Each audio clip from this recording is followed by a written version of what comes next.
इंसान जब कोई गलत कदम उठाता है तो उसमें एक षड्यंत्र रचता है और उस षड्यंत्र के तहत वो भरपूर कोशिश करता है कि वो किसी गलत काम को अंजाम दे और उसमें फंसे भी नहीं। पर कहा जाता है कि जैसी करनी वैसी करनी। गलत काम का गलत नतीजा होता है दोस्तों। जो इंसान जैसा करता है उसको वैसा पश्चाताप जरूर करना पड़ता है। आज की एक जो सच्ची घटना मैं आप सभी लोगों के सामने सुनाने जा रहा हूं दोस्तों, उसमें भी कुछ ऐसा होता है कि इंसान थोड़े से स्वार्थ के लिए किसी इंसान की हत्या कर देता है तो स्वयं तो परेशान होता ही होता है, आने वाले अड़ोस पड़ोस वाले लोग बाग भी इसी चपेट में आ जाते हैं। नमस्कार दोस्तों, कैसे हैं आप सभी लोग। आशा करता हूं आप सभी लोग अच्छे होंगे। एक बार फिर स्वागत है कहानी आपकी मेरे इस यूट्यूब चैनल में। दोस्तों आज की जो सच्ची घटना है वह है उत्तर प्रदेश की। उत्तर प्रदेश के पास में एक जिला पड़ता है अम्बेडकर नगर, और अम्बेडकर नगर में एक थाना पड़ता है बिबाना, और बिबाना का एक गांव पड़ता है भीतरी डी। सुबह सुबह का समय रहता है, एक इंसान लेटरिंग करने के लिए जाता है भीतरी डी में के गांव में। जो इंसान लेटरिंग करने के लिए जाता है तो वहां पर एक पब्लिक स्कूल में एक धुआं उठ रहा था। तब वो इंसान लेटरिंग बाद में करता है और जाकर देखता है कि आखिरकार इस स्कूल में आग कैसे लगी है। दरअसल एक पब्लिक स्कूल 2 साल से बंद पड़ा हुआ था, एक प्राइवेट स्कूल होता है दोस्तों। जब वो इंसान उस स्कूल के अंदर जाता है और देखता है कि वहां पर एक लहास धू धू कर जलने लगी है, तब वो इंसान बड़ा हैरान हो जाता है और परेशान हो जाता है। तभी वो भागता हुआ वहां से दौड़ता हुआ अपने गांव की ओर भागता है और अपने गांव वालों को सब ये पूरी घटना के बारे में, पूरी वारदात के बारे में बताता है। तो पूरे गांव वाले भी परेशान हो जाते हैं और उस इंसान को लेकर उस एक पब्लिक स्कूल के पास पहुंचते हैं और सारा गांव का जमा बड़ा वहां पर इकट्ठा हो जाता है। लोग बाग आपस में चर्चा कर रहे थे, तभी वहां पर एक इंसान ने नजदीकी पुलिस स्टेशन में कॉल करता है वो, और कहता है कि सर यहाँ पर ऐसी ऐसी घटना को अंजाम दिया गया है। देर न लगाते हुए उत्तर प्रदेश पुलिस भी उस भीतरी डी गांव में एक पब्लिक स्कूल पर मौके वारदात पर पहुंचती है और छानबीन करना स्टार्ट कर देती है। पुलिस जो डेड बॉडी वहाँ पर जल रही थी वो लगभग 90% जलकर राख हो चुकी थी। उसमें थोड़ा बहुत रहा होगा और वो जलती रही। पुलिस जैसे तैसे पानी डलवाकर उस आग को शांत करवाती है और इसके साथ में उस डेड बॉडी को लेकर पोस्टमार्टम के लिए भेज दिया जाता है। और इसके साथ में वहाँ पर जो आसपास पड़ी हुई चीज़ें थीं उनको पुलिस वाले अपने साथ में उठाकर रख लेते हैं। वहाँ पर कुछ मिलता है, दारू की बोतलें भी मिलती हैं और एक कंडोम का पैकेट मिलता है। कुछ नशे की और सेक्सी दवाइयाँ भी वहाँ पर मिलती हैं। पुलिस वाले उस डेड बॉडी को पोस्टमार्टम के लिए भेज देते हैं और वहाँ पर जांच पड़ताल करते हैं तो पुलिस को कोई भी सुराग हाथ नहीं लगता है।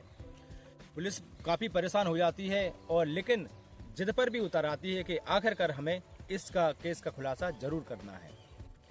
जैसे ही सोशल मीडिया के माध्यम से बात भारतवर्ष में फैलती है तो लोग बाग भी इच्छुक हो जाते हैं कि आखिरकार ये कारोबार, एक घटना को अंजाम किसने दिया है। तो पुलिस वाले भी सख्ती से आकर इसकी जांच पड़ताल करना स्टार्ट करते हैं दोस्तों।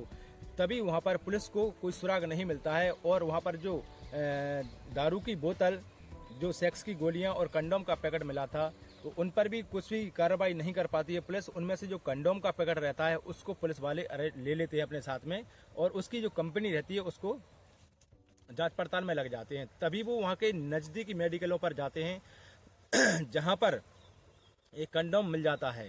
तो वहाँ के जो दुकानदार लोग रहते हैं वह कहते हैं कि सर यहाँ पर हमारे पास में ये कंडोम नहीं है, और ये कंडोम पश्चिमी दिल्ली या उत्तरी भारत में मिलता है। ये पुलिस वाले बड़ा परेशान हो जाते हैं क्योंकि इस काम की छानबीन करना छोटा मोटा काम नहीं था, पुलिस के लिए एक बड़ा चैलेंजिंग वाला समय था।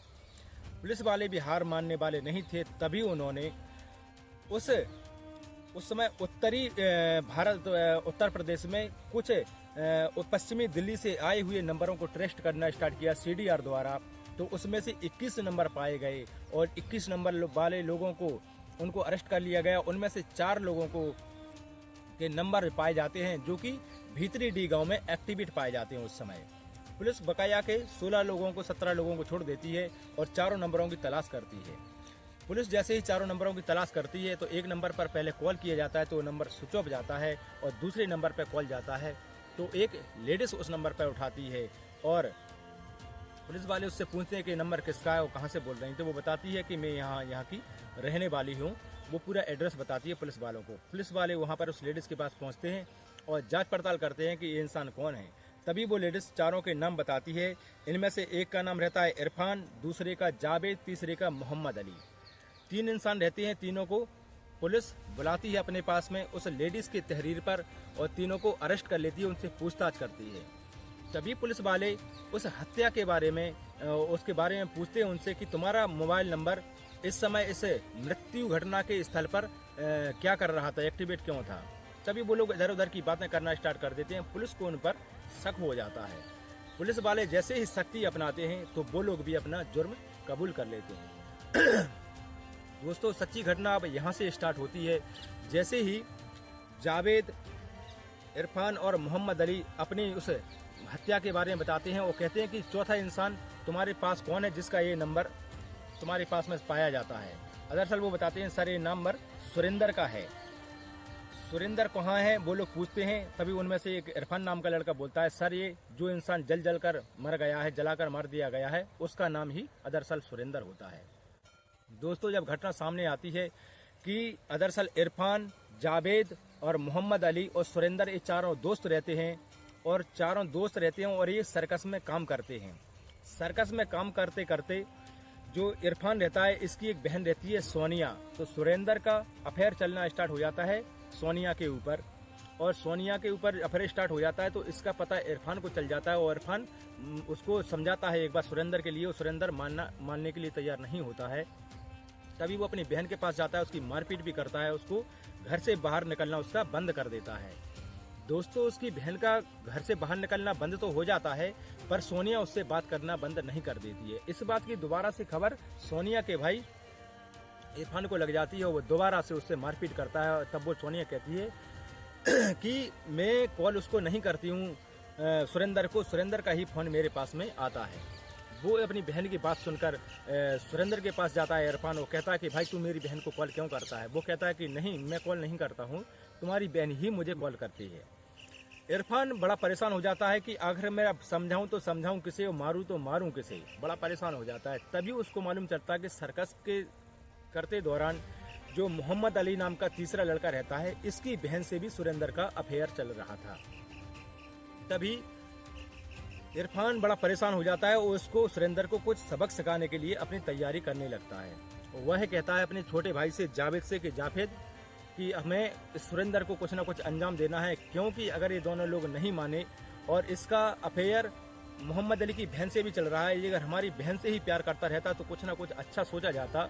शायद ये मोहम्मद अली की बहन से भी प्रेम करता है और अपनी बहन सोनिया से भी प्रेम करने लगा है। इसका मतलब ये हमारी बहन को बर्बाद करना चाह रहा है और इस बात की खबर अगर जमाने में पहुंचेगी तो हम लोग बदनाम हो जाएंगे और हम लोग शकल दिखाने के काबिल नहीं रहेंगे। इस तरीके से इरफान और जावेद दोनों भाई अपने आपस में बात करने लग जाते हैं दोस्तों। और इरफान अपने भाई जावेद से कहता है कि हम दोनों इसकी हत्या कर देंगे। तभी वो लोग अपनी इस घटना को अंजाम देने के लिए मोहम्मद अली को भी कॉल करते हैं और उससे भी बताते हैं कि तुम्हारी बहन का भी इससे अफेयर था। हालांकि इस बात की खबर मोहम्मद अली को रहती है पर वो कुछ कहता नहीं था, क्योंकि एक सर्कस में एक साथ काम करते थे ये लोग और दोस्त भी थे। दोस्तों, जब पूरी घटना को वो बताता है कि हमें ऐसा ऐसा करना है और तुमने भी अगर ऐसा फैसला नहीं किया तो दरअसल आगे चलकर हम लोग बदनाम हो जाएंगे। तभी वो प्लान बनाते हैं कि हम इसको बाहर कहीं लेकर चलते हैं और दारू पिलाकर इसकी हत्या कर देंगे। दोस्तों, मोहम्मद अली, इरफान और जावेद सभी लोग साथ में चलते हैं और उससे सुरेंद्र से कहते हैं कि कहीं एक दूसरे गांव में जो अंबेडकर नगर का बेबाना थाना पड़ता है और एक पब्लिक स्कूल का जो भीतरी डी गांव पड़ता है, भीतरी डी गांव में वहां पर जाके हम सर्कस करेंगे। दरअसल भीतरी डी गांव में सर्कस करने का इनका एक वजह था कि वहां पर इनकी इसी सर्कस की कंपनी में काम करने वाली एक लड़की रहती है अनीता, और अनीता के घर पर वो कहते हैं सभी जावेद और इरफान सुरेंद्र से कि भीतरी डी गांव में हमें सर्कस करना है, वहाँ पर हमारी दोस्त अनीता का भी घर है। जैसे ही भी वहाँ पर अनीता के घर पहुँचते हैं और कहते हैं कि चलो आज तो कल हमें सर्कस करना, आज रात को हम पार्टी करते हैं। वो कहते हैं कि नहीं यार, हम इसके अनीता के घर पर पार्टी करेंगे तो उसके घर वालों को प्रॉब्लम होगी और परेशानी खड़ी हो सकती है, कभी हम बाहर जाकर अपनी पार्टी करेंगे। दोस्तों, इसी के साथ सोनिया तो घर नहीं जाती है, सोनिया तो उनके घर पर रहती है। जो अनीता नाम की लड़की है वो भी अपने घर पर रहती है और तीनों भाई मिलकर जावेद, इरफान और मोहम्मद अली और सुरेंद्र को लेकर उस एक पब्लिक स्कूल में पहुंचते हैं जो कि 2 साल से खंडर पड़ा हुआ था, और इसी के साथ दोस्तों उसको दारू पिलाया जाता है। दारू पिलाने के बाद इरफान मोहम्मद अपने छोटे भाई जावेद से कहता है, जावेद एक पत्थर उठाकर इसके सर पर मार दो और इसकी हत्या कर दो। तभी मोहम्मद अली कहता है कि नहीं यार, हम ऐसा कर रहे हैं, शायद हम लोग फंस सकते हैं। तभी इरफान कहता है कि नहीं मोहम्मद अली, तुम टेंशन मत लो, मैंने कुछ ऐसा प्लान कर रखा है कि जिससे हम दूर दूर तक हमारे ऊपर कोई परेशानी नहीं आएगी। वो शांत रह जाता है। दारू के नशे में तो सभी लोग रहते ही हैं दोस्तों। इसी के साथ में वो लोग उसको सर पर रखना, उसका छोटा भाई इरफान का छोटा भाई जावेद उसके सर पर एक पत्थर मारता है। उसकी मौके वारदात पे ही घटना स्थल पर मौत हो जाती है।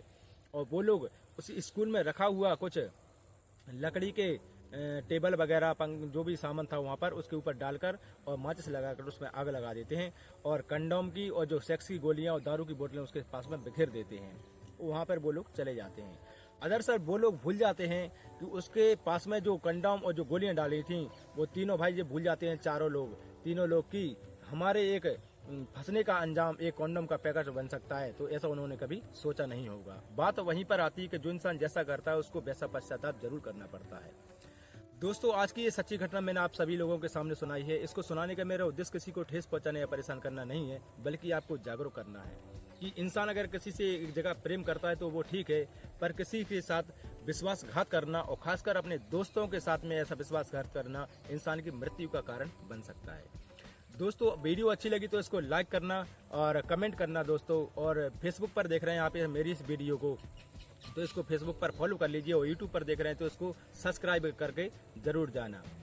दोस्तों मैं इस चैनल पर अपनी वो घटनाएं सुनाता हूं जो कि बड़े बड़े मीडिया के चैनलों पर नहीं दिखाई जाती है। हिंदुस्तान में छोटी छोटी घटनाओं को लेकर मैं आप सभी लोगों के सामने रखता हूं, और ऐसी ही नई नई घटना मैं आप सभी लोगों के सामने लाता रहूंगा। ऐसी जानकारी पाने के लिए फिर आऊंगा मैं दोस्तों नेक्स्ट वीडियो में। जब तक के लिए मुझे विदा दीजिए। जय हिंद, वंदे मातरम, भारत माता की जय।